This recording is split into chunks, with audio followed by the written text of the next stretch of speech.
Hey freaks, welcome to Vegan Freak Radio, podcasting without pants from home. Here's Bob and Jenna. Thank you. You're just one thing, dude. What's that? You have to use so many cuss words. What the fuck are you talking about? Okay, dude. Have it your way. Hey, freaks. Hello, do you like our new intro? Isn't it pretty sexy? Since we have no voice talent whatsoever, we got somebody else to do it. Yeah, it's true. We roped in a friend of ours and made him do it. So there you go. Now we're podcasting from home without pants. Yeah, no pants, man. Totally undies. Going commando. Or maybe commando. No undies at all. And how about that? What do you think of that little clip from The Big Lebowski? Yes, one of our favorite movies of all time. Absolutely great film. But we had to play that clip because we were watching The Big Lebowski the other day and we saw that and we started chuckling and thought about the podcast. Yeah, it actually we had a great day in Toronto one night. We had a great meal. We had come home and The Big Lebowski was on the CBC and they didn't cut any of the curse words. Yeah. So it was really cool. It was great, actually. Speaking of Canada, we were on Animal Voices. Yes. Is it up yet? Not yet. Not our part, not yet. Well, I don't want to listen to it anyway. Why not? If you go ahead. I think it turned out pretty well. I think so too. If you go to animalvoices.ca, you can look at their archive of shows, and our segment should be up soon. We're in part 2, although you should listen to part 1 as well. Of course. And we're in part 2, where we talk about our book on like a real radio show, not this podcast crackhead crap. Yeah, and Lauren, the host, is really cool. So Lauren was really cool. She asked a lot of great questions, and I kind of forgot while I was on the radio that I was on the radio. I thought, I'm having a conversation with a good friend of mine on the phone, and as a result, I don't know how it turned out. Well, just if you get a chance to listen to us, let us know what you think. Yeah, please do listen in. So we got a lot of things to do this week. It's going to be kind of a long show, and we're going to try to get through it. We're sorry it's a little late. I got busy with work yesterday. I had to read a lot of Karl Marx to read for class today. Yeah, I had a lot of grading to do, so. Yeah. And then I went in and dropped quizzes on all my students, man. I'm such a bastard. Well, that's coming for my classes tomorrow. I threw a whole class out today because they weren't prepared. I went in at seniors, and someone asked a really simple question. They couldn't answer it. I said, get out of here. You're bums. You don't know what you're doing. You haven't done the reading. Get out. You're not ready to be here. I'm not ready to put up with you. So that was my day today. It was really nice, actually. Yeah. To throw them out. But anyway, we got a lot of stuff to do today. We're going to do some corrections from last week. We screwed some things up. We're going to also talk about the Red Cross very briefly. Then we're going to talk, finally, we got so many entries on the Flexitarian thing. Yeah, we're going to be running out of buttons because all these entries are great and I don't want to really limit any of them. Yeah, because they were all good. So they were all pretty good. And then we're going to play some music for you by Jay Holland, and we'll get into more detail about that later. And then after Jay, we have an excellent audio comment that originally we thought we would excerpt, but we listened to the whole comment again a couple days ago and decided that it was really too good to just cut. Yeah, and from a listener in Canada. So yeah, so it's a great comment, but it's about 20 minutes long, but it's so good that we felt like we couldn't really cut any of it out and still actually have her get her message across. We also have a voicemail we're going to play. We're going to end the show with 2 little things. We're going to beg for your support, and then we're going to talk about giving away more pins for voicemail. Okay. Sound good to you, Pleather? Sounds good to me. All right. So the first correction, we really screwed up somebody's name last week. Someone we met in person, which is typical of me anyway. And me too. Really bad with names. So Daria and her friend Ashley, not Allison. I met like 10 people with the names that started with A last week. So. Yeah, but they were cool about it. Yeah. We feel really bad. So we want you to know that her name is Ashley, not Allison. So now we know. And they left some good comments for us in terms of the Flexitarian stuff. They did. And the second one, it comes from a reader-listener who's also on our forums, Christine Cook, about the Red Cross. She's on our forums? I think so. Huh. Anyway. She got a button. So apparently we didn't know this before, but the Red Cross, we found this out through the PCRM, that the Red Cross funds animal experiments. Yeah, so if you don't want to support a group that funds animal experiments, you probably shouldn't be giving a lot of money to Red Cross, even though they're doing amazing recovery work. But there are other groups doing amazing recovery work as well. Yeah, and that still need your support. So if you haven't donated yet and you still want to donate to a group like the Humane Society, because they're still collecting animals and they're still having to hold all these animals until their owners can return for them. Well, also there's the people side of it too, and there are plenty of groups that one can donate to that help people, but that don't also fund experiments on animals. True. So, and that's the reason I won't give the Salvation Army, not that they fund animal experiments, but that they have some really horrible anti-gay policies, and I just can't stomach that. Yeah, so the more you go through this stuff, the more you learn, and we learned that the Red Cross funds animal experiments. So yeah, but thanks for that, Christine. We really appreciate it. Yeah, thank you. And if we have to give out one shout out to Tom Reagan. Yeah, to Tom Reagan, man. Yesterday I was checking my email, and I get this email from Tom Reagan. Yeah, like Tom Reagan. Like Tom Reagan, like man. Empty Cages, Tom Reagan. Like The Case for Animal Rights, Tom Reagan, right? Isn't that his other book? Yeah, excellent books. Yeah, they're amazing books. So it was so cool to get an email from him, and he said he was enjoying the book, and it was just a nice little email for him to drop us, and I was so floored by it. Yeah, and if anyone's interested in animal rights theory and you want a book that's really not difficult to read, it's not too thick, and he really goes through his points is Empty Cages. You really need to read it. Empty Cages is a great book, and we highly recommend it. So, yeah, man, we were so happy to hear from Tom Reagan. So I guess that's about it for the shout-outs, huh? Yep, no more. Now we have all the stuff on the Flexitarians, right? Yeah. My God, we got so many entries for Flexitarian. We need to preface this by saying, look, some of these are kind of offensive, right? Yeah. And I think we need to start off by saying, and I made this comment on I think it was our blog or on the forums, one of the two, that we don't have problems with people who necessarily fall under the category of Flexitarians. Not necessarily, because they're at least cutting down on their meat consumption, and which is a good thing. We hate the sin, not the sinner? No. Well, I have a problem with the term flexitarian because it's marketing speak. Yeah, I think so too. And it really hides the fact that these people are omnivores. But we have a good audio comment later that challenges that idea a little bit. True. But anyway, we want to encourage these people who fall under this category to move towards vegetarianism. We want them to go that direction. Become vegetarians, will you? Yes, and we also have a problem with the people who call themselves vegetarians and eat meat, because you're not. Anyway, but we went through that last week. So some of these things are kind of rude, but here's what we're saying. When I think American, I mean not even North American, I mean US vegans, right? Mm-hmm. I think vegans in the US are some of the touchiest people I know. Probably. Because whenever we do anything on the show that offends people, we always get not nasty, but kind of like, maybe you shouldn't have been so mean kinds of emails. And then maybe we shouldn't be so mean. But it seems to me like vegans in Canada and the UK and Australia kind of like chuckle at what we do. Yeah, we're really just doing it in good fun. I mean, we're trying to create a network of support for vegans where they can complain about things that bother them. Yeah. So in a sense, the way that we view this podcast is as a podcast for vegans by vegans or people who are interested in veganism. So they're going to be inside jokes. We're going to use what the British expression, take the piss, right? Yeah. We're going to pull people. we're going to screw with people. We're going to tease people. And we mean it in good fun. And we don't ever mean to get really nasty, but we feel like it's important for vegans to have a place where they can have their own in-jokes. Right. I mean, because we're so not in joke with the rest of the country. I mean, we are so out of the norm. So we need a place where we can feel comfortable at making jokes. Yeah, and so I think that there's this knee-jerk reaction out there in kind of the vegan community that anything that we do that offends other people could reflect poorly on vegans, and I agree with that.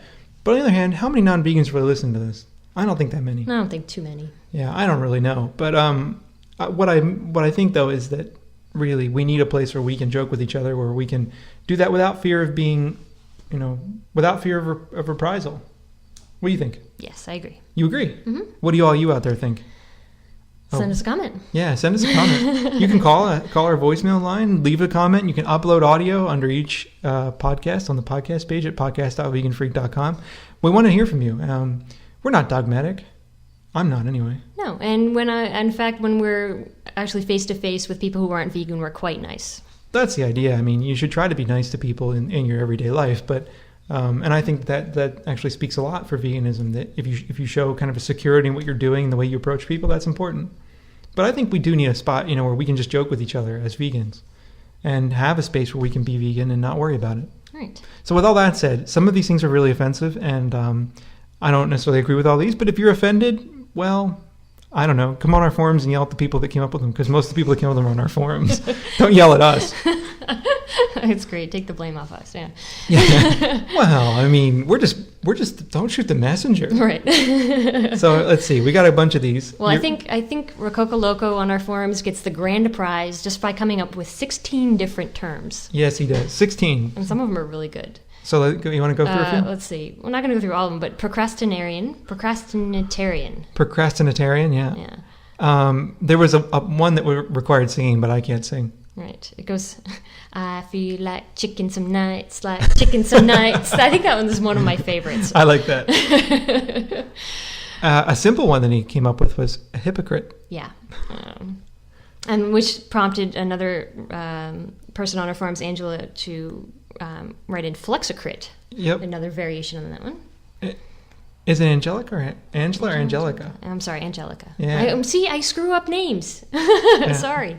I could be wrong. As we know every week in the show that I'm usually wrong. Yeah. About something or another. It's typical. Yeah. What else? A fiascotarian. Yeah.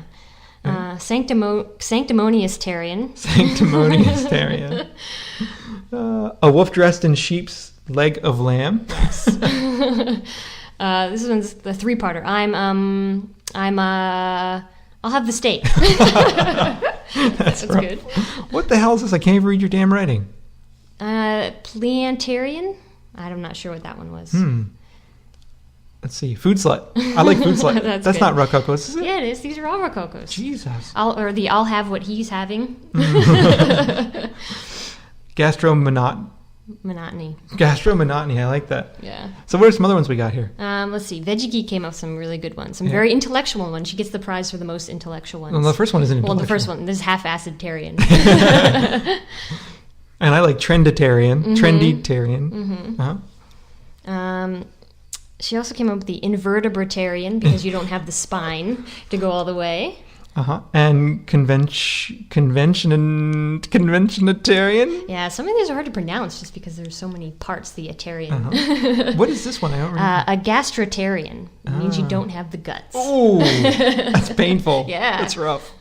Let's see, who else do we have on the phone? These are some of the meaner ones here. Ooh, that is kind of mean. Jerkivore. I like jerkivore. That's good. Or suckatarian. Suckatarian. These come from Halo. And what's this? Feeblevore. Feeblevore.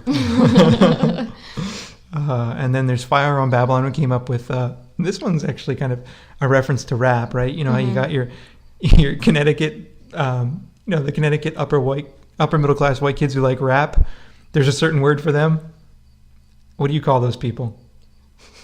Well, you want me to say it? Yeah. They're wiggers. I'm afraid to say it.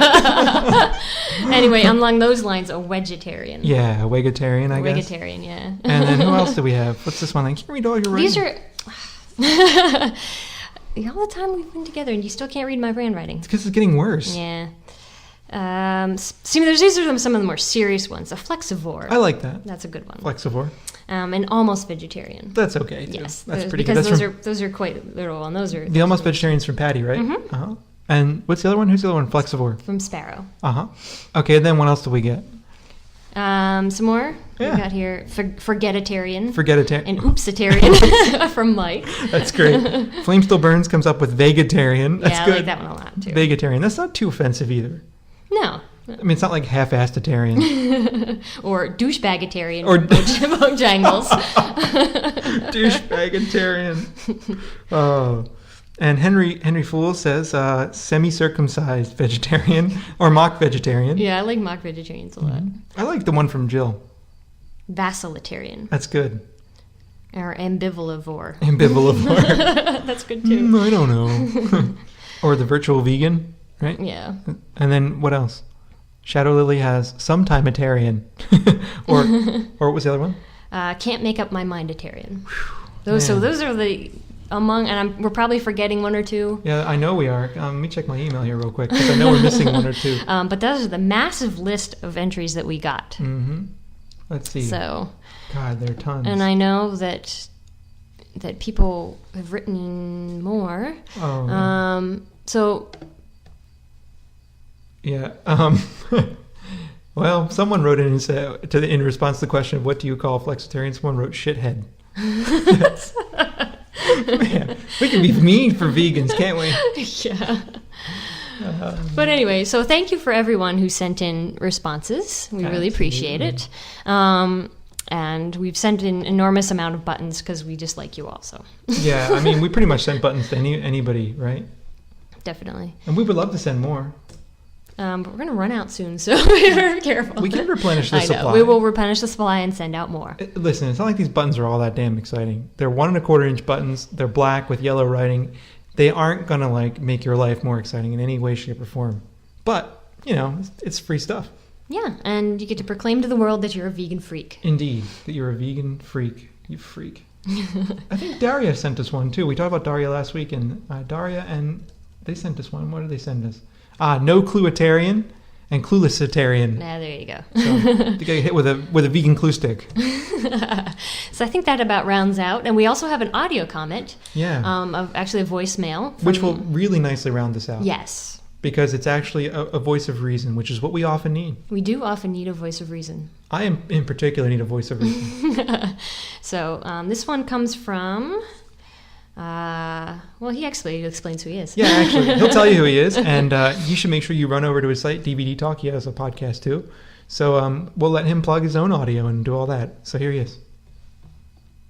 Hey, Jenna and Bob. This is Jeffrey Kleinman. I run DVD Talk Radio and DVDTalk.com, and wanted to give you guys some voicemail feedback on your Vegan Freak podcast, which I enjoy very much. I'm a vegan myself, running a DVD site. And wanted to kind of respond to a couple of things in a couple of last shows, just kind of catching up. First of all, in a couple of shows back, you had asked kind of what people should do in terms of when people apologize for eating meat in front of you. And the way I tend to deal with it is basically say, hey, it's no problem with me, and my decision is for me, and what your decision is for you. And that usually takes people kind of off guard because I think they expect some sort of anti-meat rant. And so I think what makes people curious when you're very kind of nonchalant and kind of cool about just being vegan and just not eating meat, and they begin to ask questions. So the other thing about Flexitarians, which, over a year ago is where I started, so I have a little affection for the term. I think a lot of Flexitarians are sort of curious vegetarians and people who would be vegetarian if they had more support or if they knew how possible it was or how easy it is. So maybe Flexitarian is sort of like vegetarian in training or be curious about vegetarian. Well, keep up the great podcast. Really enjoy listening to it. I'm completely jealous that you guys were at the Toronto Food Fair, as it also coincided with the Toronto Film Festival. But maybe one of these years, though, that will coincide with me being up there. So, again, great podcast. Take care. You can reach me on email, guys, at talk@dvdtalk.com. Thanks. Bye. All right, so thanks for that comment. That's a great comment, and it's a good point. Even though we're making fun of Flexitarians, I think we need to remember that some Flexitarians just need a little bit of a gentle nudge in the right direction. Yeah, or just some more information about, what the diet should be like from a health perspective or even from an animal rights perspective. So now, but if someone's a Flexitarian and, they know better, they've been given the information, then, I have to say, I don't honestly feel all that bad about someone calling them a half-assed-tarian. But a lot of us were naive for a long time. This is true. It took us a long time to get to the point where we decided we needed to become vegan, so maybe they just need some time. I think the path to veganism can take some time. It can. And we do, even though I tend to be kind of an ass sometimes about this stuff, I think we do need to be kind to people along the way there. Yeah, because you might never know. You might end up being someone's vegan mentor. That's right. And we were fortunate enough to have a vegan mentor, actually the guy who did the intro for us. Yeah, he showed us, we asked him a lot of stupid questions. Tons of stupid questions. And we learned a lot of information from him, and that he helped us in our decision. I think it helped us quite a lot. And I look back on the things I talked to him about, and I feel like a complete idiot. But whatever. So, and he the auto comment also made a good point about responding to people when they apologize for eating meat, and that's actually something that I've done before. Yeah. Exactly what he did. Look, I eat what I eat, you eat what you eat, and we're going to go on with that. And And I think that shows that, oh, okay, wait, they're not going to give me a hard time. And then maybe they'll actually open up to your diet a little bit more. I think that's really solid advice, actually, from Jeffrey, because, you look at it like it disarms people because they're expecting, like he said, they're expecting some kind of animal rights lecture. If you don't give them that, that's actually a better thing. And it's good for veganism on all. Yeah, exactly. Because we've all met judgmental vegans. Yes, we have. And they're assholes. They are. Yeah, I know. I mean, the people that give you crap, I can't stand that. It's like about the more vegan than thou stuff. Yeah. We all got to be good to each other. Yeah, man. We're all vegans. We Man, just all get to get along. You stole it from me. But you should see on our blog, speaking of all getting along, there were like 30 comments in this one entry about honey. And little did I know, honey, well, I did kind of know, but honey always starts holy wars. Yeah. But it was actually ended up being, I think, a good debate to hash out and to get out there. So I agree. I have another blog entry right on the tip of my tongue that's going to come out very shortly about when it is and is not appropriate to talk about the boundaries of veganism. So look for that. But now we need to move into the musical segment. So for the musical segment, we have a track by Jay Holland. He's at www.jayholland.com. That's JAYHOLLEN.com. The album is Fingerprint, and it's available on iTunes, Napster, etc. You can get it on Amazon, all different kinds of places. The track we're going to play is called Torture, and we should note here that Jay is a member of our forums, so you should run over to our forums if you want to talk to Jay about how awesome his music is, or you can send him an email through his website, which you should go visit because it's a very nice site, actually. it is. And you can get the lyrics to this song there, which are very, very pro-vegan, pro-animal rights. Indeed. So enjoy the song.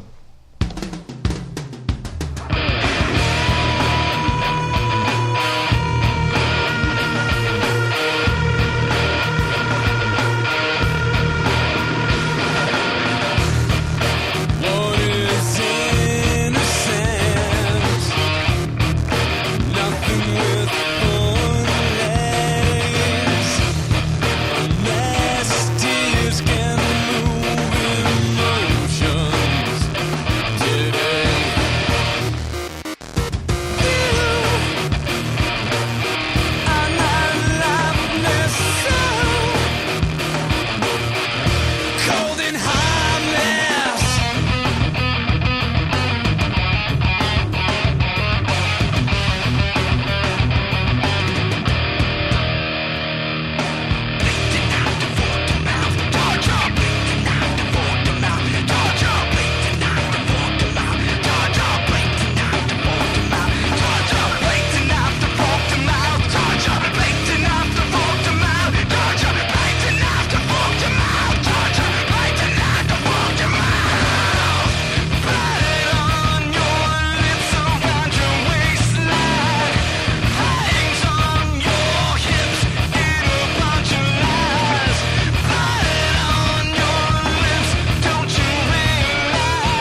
So there you go.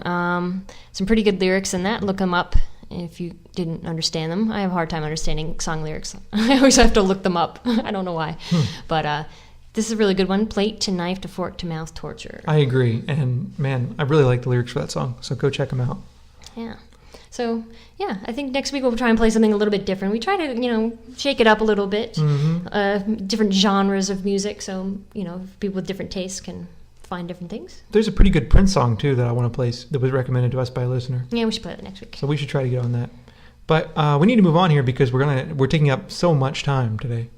Yes, we have a very long audio comment, and we're going to, like we said at the top of the show, we're going to play the whole thing because we didn't really want to cut any of it. Because it's really good. Yeah. So there are a lot of good points that this listener, her name is Amber, that she raises. And we're going to respond to some of those points after she's talked. So we'll let her talk, and we'll just give her the mic for a moment because, you got to recognize when a comment's that good, you just give it over. Why not, man? Mm-hmm. So it kind of all fit together, and it was hard to kind of pull anything out. So listen to Amber. Hi, Bob and Jenna. My name is Amber, and I'm from Edmonton, Alberta, which I like to term the Texas of Canada. Lots of cowboys, lots of heads of cattle, lots of oil. I could hardly tell the difference. Maybe it's a bit colder here. I don't know. Anyway, I am desiring to share my thoughts on veganism and flexitarians and other issues pertaining to people like me. I'm glad that you're out there because, yeah, I do feel a bit like a freak, I gotta tell you. Especially at work. People are always saying, how they could never become a vegetarian, they could never become a vegan, they just like their meat too much. And, it's very much a tradition at my place of work to have barbecues a couple times a year and lots of ribs and steaks and all that kind of stuff. It's just, I gotta tell you, it's kind of hideous. Anyway, being vegan in a non-vegan world. Anyway, first thing, your question. What to call a person who continues to eat meat yet, calls themselves a vegetarian because maybe they've cut down a little bit or whatever. I know one of those people. Yeah, they're kind of irritating. She calls herself a vegetarian, but eats fish sticks and hot dogs still. Anyway, my favorite terms for a person like that is, in private, stupitarian. Maybe a little less mean would be hypocriterian. I think that would be my favorite, hypocriterian. Somebody who professes to care about animals, but still continues to eat them. I was one of those. I didn't call myself a vegetarian when I was eating meat, but I professed to care about animals, yet still continued to eat meat. And then I made the connection one day. I don't know where it came from. I can't remember what caused myself to make the connection. I like to think a spark of intelligence. But, I looked at my cat and looked at at the time I had a little brown rabbit named Sophie who has since passed away from cancer. And I just thought, what better way to show solidarity to an animal that you love than to just give up eating meat. It's not necessary for our diet. We're omnivores, meaning we can eat plants and we can eat meat. So if we have a choice, if there is a choice, shouldn't the choice be not to kill? Yeah, I guess I don't understand anymore. Because once I made the connection, it was instantaneous. I decided that's it. I'm not putting another piece of meat in my face. And there was no cutting down. There was no testing and then going back. All my life, it's been a fear of mine to be thought of as a hypocrite. And, I think saying that you're a vegetarian but continuing to eat hot dogs and fish sticks is hypocrite. You're a hypocrite. So yeah, it's I guess it's kind of like when you're a smoker and you say you're going to quit, but you still, maybe once or twice a week still take a cigarette and put it in your mouth, it makes it harder to quit. I just think that, if you really want to give something up, you give it up. You just stop. It actually was not all that hard. I resisted being a vegan for years, simply because people told me that it would be so very, very hard. And, one day, I had learned about the whole KFC cruelty issue that the campaign that PETA was putting on, which, made me feel all righteous because I didn't eat chicken, but it caused me to do a little more investigating because I had never been into animal rights per se. I just cared about animals, and I thought not eating them was enough. But that campaign, I got an email, and which caused me to go to the PETA website and stuff like that. And even though I'm not crazy about them, they still do some good work, like these campaigns. I think that's, as long as their message is to give it up, not to cut back, not to negotiate with industry to make their practices maybe less cruel, but still ultimately doing the same thing. I don't terribly agree with that, but if it's showing what is happening to animals in their true environments, like what is actually happening to factory farmed animals, what's happening to animals that produce your wool, what happens to animals that produce your eggs, your milk, your meat. If it's educating, I'm all for that. Anyway, it led me to investigate further other animal issues, which kind of led me to Eric Marcus. And, he's very entertaining, and I had listened to a few episodes in his archives and got me really interested. And, one of his shows, he made the comment of, if you really care about animals, if your focus is on, causing less pain and suffering towards animals, you have to consider becoming a vegan, because there's more suffering in a glass of milk than there is in a pound of meat. And, that's the first time I had ever heard that expression. And it just blew me away. Because I thought I was being so good just not eating meat.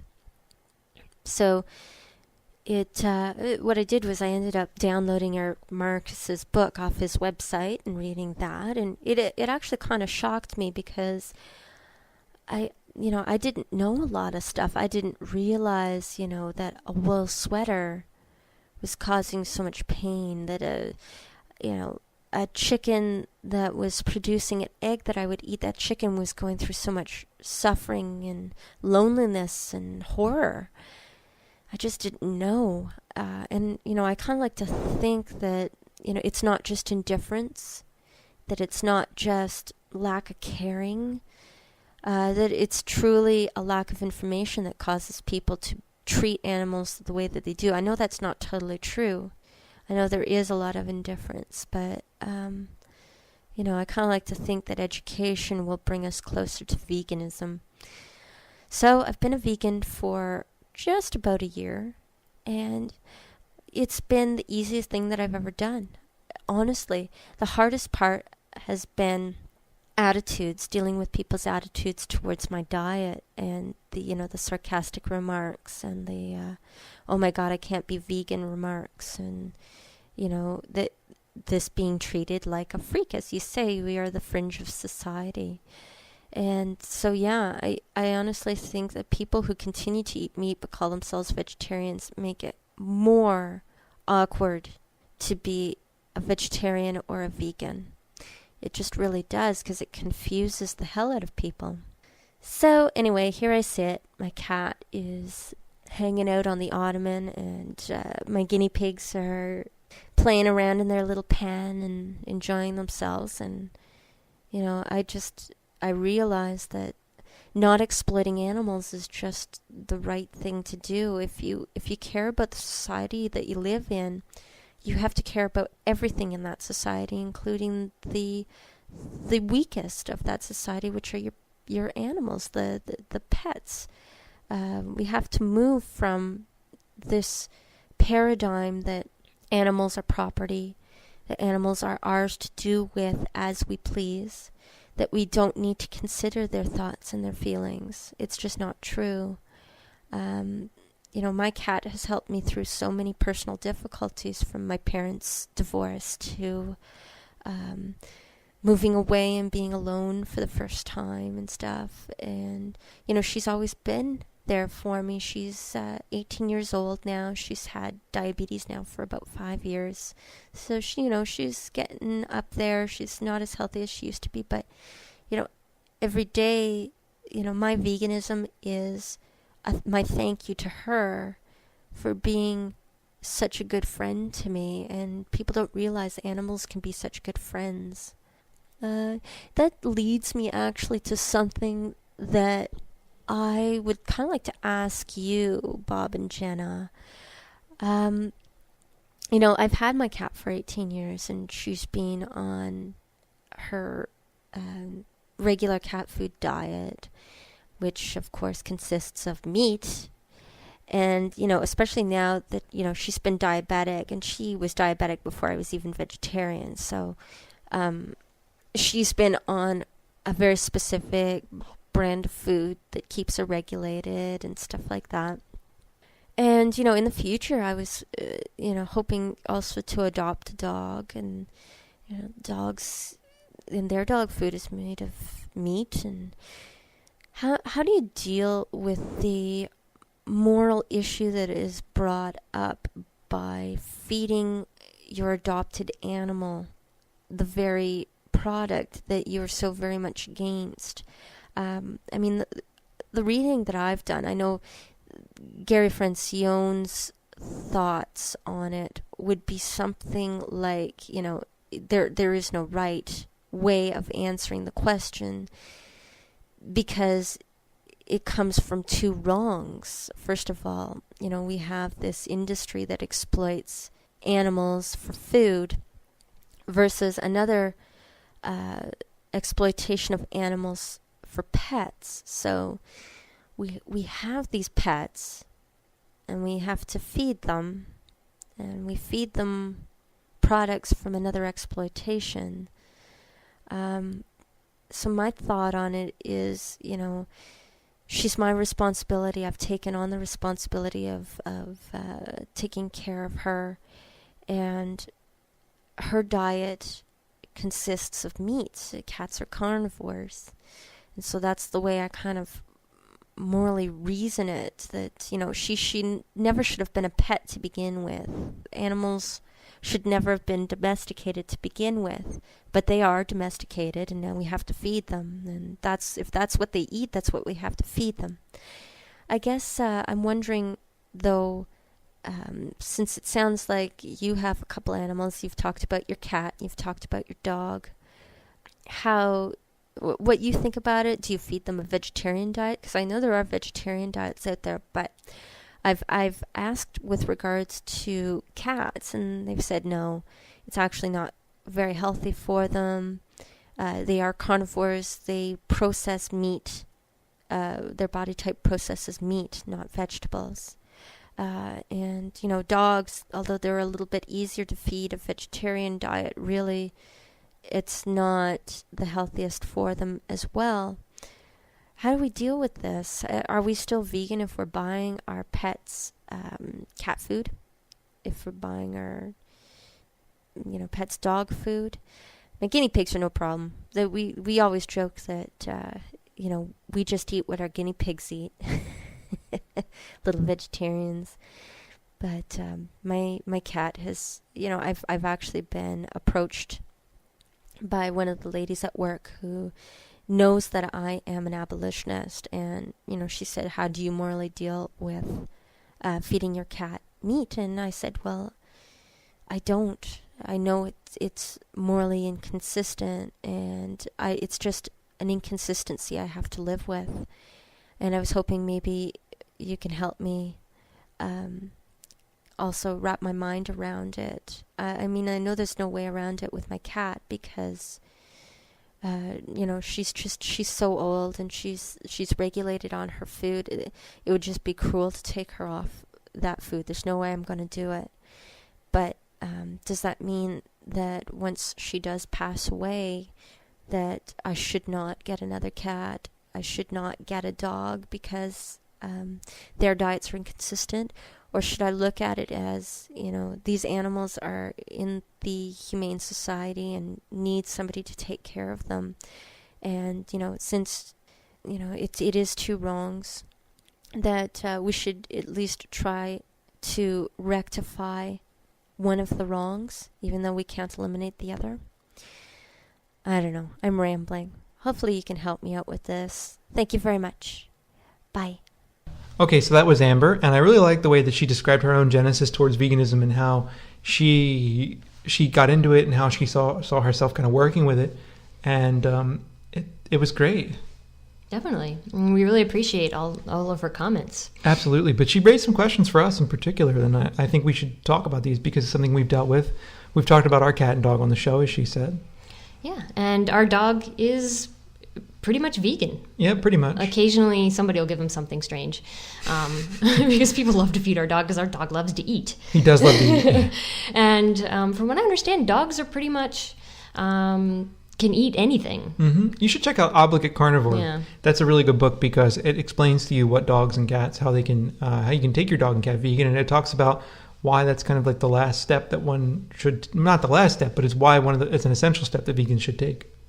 Yeah, and basically the point of his book is that as long as, just like humans, as long as we're getting all the nutrients we need, that we can survive and be happy and healthy. And dogs and cats, as long as they get the absolute nutrients that they need in their kibble or everything else that they eat, then they can be happy, healthy, long living. I mean, they say on their site, this vegancats.com, which is where we buy our dog food, that one of the longest living dogs known is a vegan. Well, there you go. And our dog does really well on a vegan diet. He's had no problems at all. And he's very healthy and a little too energetic. Yeah. Perhaps. Yeah, we have to take him for like an hour-long walk just to get the energy out of him. Yeah, and it's fun to take him for a walk, too. Of course. But as for our cat's a more complicated case. And if you go to the latest, not the latest, but the entry about honey is vegan on veganfreaks.org, you'll see that in the comments section, someone challenged us about our cat not being vegan, us buying meat food for our cat. And we have a very particular reason why we can't do this. We got the cat long before we went vegan. And the cat has feline urinary syndrome, I think it's called. Mm-hmm. And he has to have special kind of food so that he does not develop crystals in his bladder that will block his little kitty pecker. And this has happened in the past, and we had to take him to the vet emergency room because he got blocked and he couldn't urinate. So he can literally die from this. Yeah. So we were very conflicted because we, it was very easy for us to make the dog a vegan. The dog, he doesn't care. He loves it. But the cat, we were worried because when we were reading Obligate Carnivore, which talks about making cats vegan, there was a part in the book about how one of the difficulties in making male cats vegan is, in fact, that there can be this problem with crystals in the urine and urine pH. So we haven't made our cat vegan simply because he's been really stable, and I'm afraid for his health if we make him vegan. So in a sense, we have this commitment to this animal, and we made this commitment long before we were vegan, and for us to do anything that was contrary to his health, I think would be really problematic. Yeah, and just changing his food, period, to even another brand could set him off again. And I really don't want to harm his health. And it's really hard for us because I don't want to be buying, meat for the cat. And the cat, is a carnivore. Right. And right now, that's the only thing available to him that doesn't make him sick. Which is true. But I think there's also a question of necessity here. He needs this to live. And I don't know. I mean, it's certainly complicated because, in a way, we're reestablishing the whole hierarchy where he's more important than any other animal to us because we know him. I mean, this is what happens with pets all the time. Yeah, and that's where the divide comes from between pets and farm animals or food animals. Mm-hmm. And I feel bad about that, but I don't know what to do. Literally, we can't really feed him a vegan diet without jeopardizing his health, and we pledged to take care of this animal, and we have been. So it's a very difficult thing for us, but I think some people do have cats that are vegan, and I don't think most people have real difficulty with it, particularly with female cats, I understand. Yeah, and what we just encourage everyone to do is at least to research the possibility of making your pets vegan or giving them a vegan diet. Like we said, Obligate Carnivore is an excellent book because it really goes through the arguments as to why you can do this and why it's perfectly healthy for most dogs and cats, and tips on giving them a balanced diet. And so at least go that far to looking into it, and maybe you trying, here and there, giving your cat some new food. Yeah. So it's a tough question. I prefer not to do that with our cat, but I feel like we really have no choice in the matter, and I feel like it's the best thing to do, given the immediate ethical choices involved. And believe me, we've suffered over it quite a bit. Yeah, we have. It's not an easy decision, but we have to look out for our kitty. We do. We do have to look out for our cat. He's a great cat, actually. He is. He's awesome. He always sits right next to my computer and helps me type. Yes. You mean by attacking you? By attacking me, because he gets mad. He'll sit right next to my keyboard, but then he gets mad if I type. And then he tries to type too, so he's little kitty messages. But we can't. Yeah, he does type you little messages. But we can't. On the other hand, I mean, it's important for us to have animals in our lives because essentially the cat was an ambassador for veganism for us.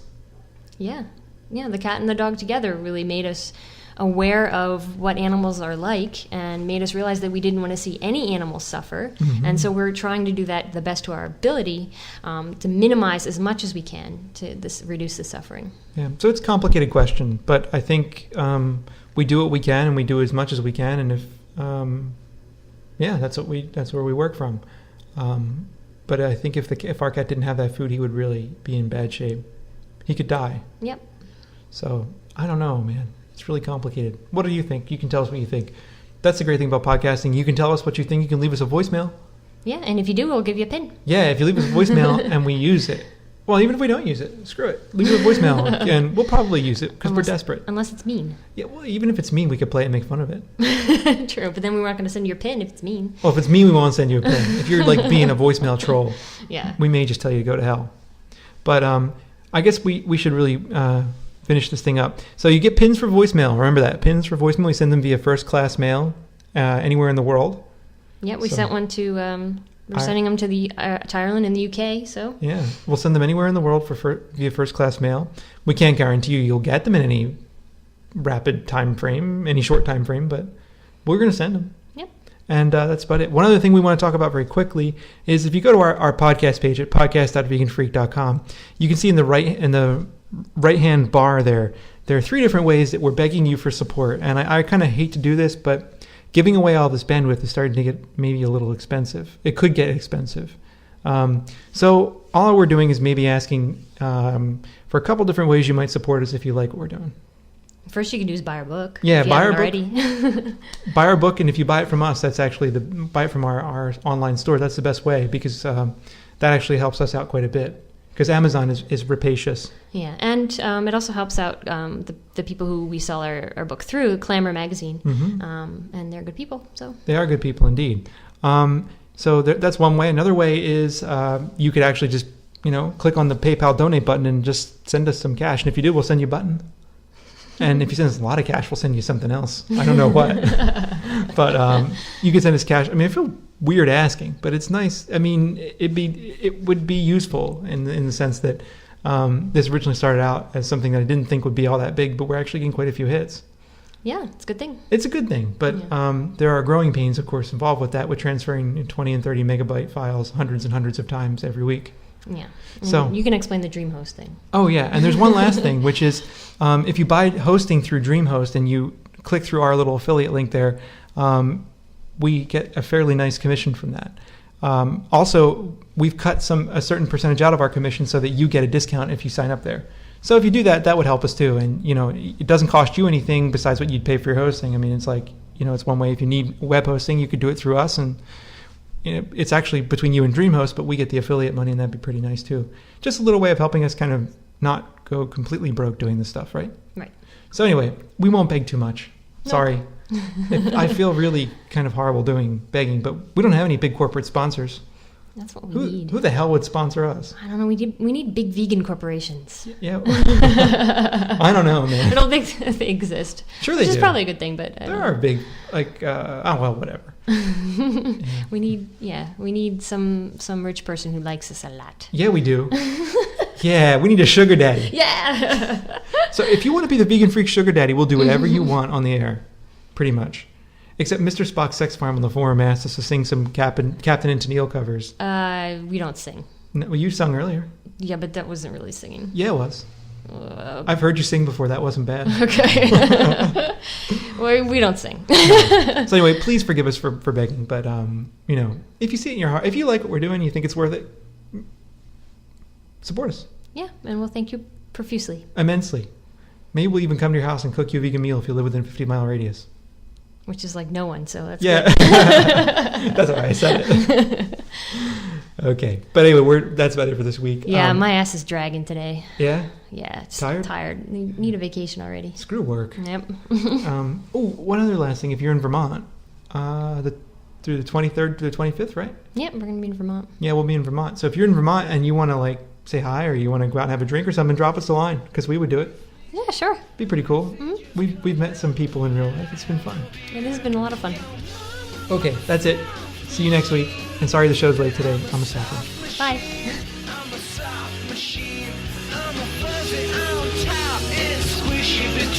So just give me 5 if you're a soft machine.